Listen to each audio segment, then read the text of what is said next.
zvakare nedzimwe nyau dziri kutenderera kumafacebook streets uyezve nekumaavenius. Nyaya yangu yekutanga ndiyani ndiani ndiamaititi mura vaenda vakandoposta nguruve yakavata. Handisi kuti munhu wanga akavata padivi penguruve murume here kana kuti wanga achinyaradza nguruve. I don't understand zvasvitika ipapo. Asi vati you will never be criticized by someone who is doing more than you. You can only be criticized by someone who is always less. Handiti good morning fam vandobva watanga waseka zvikanzi aiwa sienai nani nekuta focus on that person. Ndo zvatongogara vachiita izvozvo chokwadi chemahara. Vanhu vakatanga kuti focus on yourself, sienai naye acharamba achiita sei ane godo, munhu wacho wamaisa apa zvikanzi who is that, hatinei naye. Vamwe ndokuti hatidi kuneva nhema mura this person will always be after you and haasi kuzonetsa. Zvikanzi aiwaka cat family tinenge ramba chakata sei takaita stand with you. Ndo zvavanga chitaura. Tochibva ipapo tochiinda pane imwe nhau ya DJ Fandani kana kuti yaFandani uya unotamba zvake akabudisa dumbu rake pazhe uchidzana mai mwana achiti aripo pamberi pepe ari topless zvake achitamba. Saka kwaona zokuti nhasi mabuda vachiita sei vachiita kunopuhwa mota. Vatengerwa mota apa zvikanzi eti 1202 Herbal Solutions boss eti Mambo Ndini blesses DJ Fandani with a car. Sazoti vabless vanekuda kwokuti vakaenda vakandosimudzira chaunge here paipai kwakaenda kuya kwavachita iyoyo clash iya isina kuzoenda zvakare DJ Tamuka nekuti vakazenge kubuda vachinzi havana kuenda kundoita clash nekuda kuti vairidza ngoma somewhere ndokwa ikokoko. Saka tisingazozvi kuti zvichazofamba sei ipapo kuti wakati zoita automatic winning levels here kana kuti chakaitika. Asi tichiri ipapo zvakare vanhu vakati DJ Tamuka vachapiwa chii manje kana vamwe vakupiwa chii vakupiwa mota. Zvikanzi Tamuka akaramwa. Ndo maonero angu vamwe vakadanzira vakati imi musangomanyira kuita maconclusions. What if DJ Tamuka wakanga ashayikirwa nehama yake pedu kwaakabuda achiridza ngoma kwacho kwamukutaura munozozviita here kuona kuti gari something chiri very important chaitika hama yako wotombosiya izvozvo zvakakosha kuhama dzako woenda kundoita maclash here pamwe kuda wakachuza chinichi chaiva important kwaari panguva iyoyo. Zvikanzi Mwari ndiye anoziva zvake. Zvauriwo utange kuita sei kuita zvakaoma mukati memota imomo trying to ignore zvandiri kuona hangu asi weudhani mota yawatengerwa.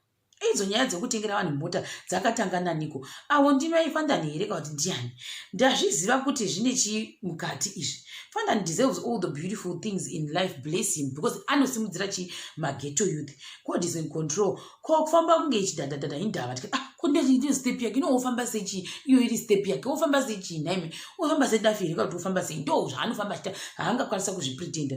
Vamwe ndo kuti zvako ini mota yanga ndinayo yakatosvinwa kana kuti mota ndofunga akachira mota zvikanzi chapinda nevamwewo zvakare. Vamwe vakati Mwari ngavawedzere alright. Saka masini anofaya ese ayaka ndanhingi ukati handizivi izvozvo ndinge ndaitapwiri. Vamwe ndokubva vamwe vakakomenda zvakasiyana pamusoro pezvizvo zvamwe wafara mwana kufara nekuda kwezvazobuda marigari handisi kuti nekuda kwei. Asi tichiri ipapo zvakare chirega ndobata panhau yani Killer T wakabuda akanzi uyo musoro webhangu uyo coming out soon vangani vamirira ngoma.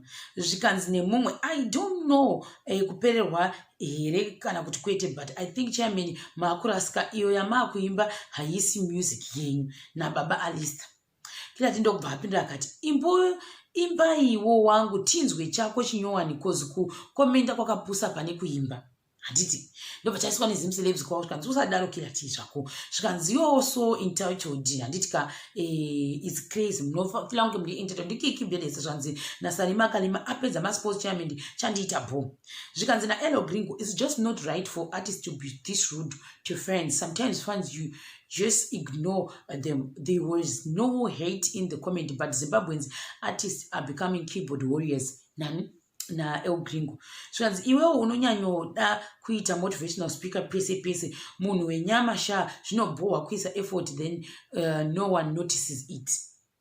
Ndikanzi kana ndiwe wangu wazviita mashasha emaclubback apa chokwadi kuti waakupera aiwa munhu musiye aite zvaanoda. The fact yekuti anoimba doesn't change the fact yekuti is also flesh and bones. Vamwe vanhu vanomboda kuitwa vachidzikamiswa ka1 kana ka2.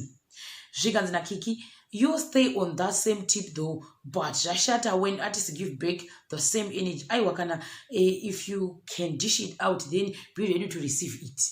Again, ndisimbomira ndiri papo chiti zvinoita zvokuti mukuona mumastreets pandine ndichifamba vanhu vanonakirwa nekutuka. Ndozvandakanotisa vanonakirwa nekutuka singamboiti ende vanotuka mukomenti.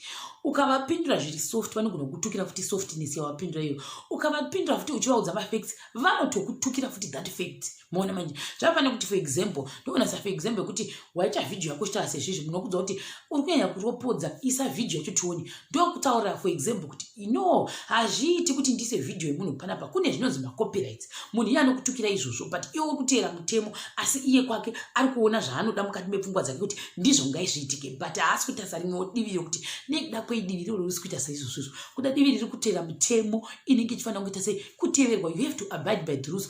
Ukamupindira izvozvizvo ototanga kutotanga kuti wapindirei kundiudza kuti ndiri kuteedzera mutemo. Ari kungoda kuti uite zvaanoda izvizvi but havakonzidhiri mesaidzi kuti nekuda kwemunhu yata zvizvi nezvizvi iexample yandikuisa iyoyo. Kwete vamwe vanonakidzwa nekutuka vanonakidzwa nekutuka singamboiti even pamalife kana pachi. Ukavadzosera vanhu ivavo havanzwi zvakanaka. Vanotogwadzwa kuti why wadzosera. Ndasingazvi kana munoda kuudza chokwadi ndasingazivi kuti vanhu vaya vanotuka vane mafeelings. I didn't know kuti vane mafeelings. I didn't even know kuti vanhu vaya vanotonzwawo kutorwadziwa vakanzwawo the same thing and vanotorwadziwa kuti wazviitire chii asi ivo ndovoda kuramba vari patop vachiita mubholo kune vamwe vanhu. Ndozvandakanotisa. Zvikanzi namwe fans know and associate their artists with a certain type of music. When they start trying to diversify and bringing out on average and poor product, fans notice and some do document. This is just feedback from a concerned fan and what you our artists see is savage and hate. It's now a problem when artists claim back. These people are cyberbullied almost every day. Well done, Chairman. Allow creatives to create what they want and allow them to be whoever they please. Makadhakwa, guys, should be honest. This is the same reason why you see Zim celebs vane zvakati kumiliyoni kune zvakati kumaamerica nekuti munobloka vanhu. I don't know. Ndikati iyi nawe ine mvuri ine munhu pasi. Zvikanzi dai kuimba kwakaoma vanjoga asiri mumusic industry. Zvikanzi wonawo zvamakuita narasta vuma wakutsiurwa nemafans ayo iwe your graph is going down nevamwe. Zvikanzi which graph?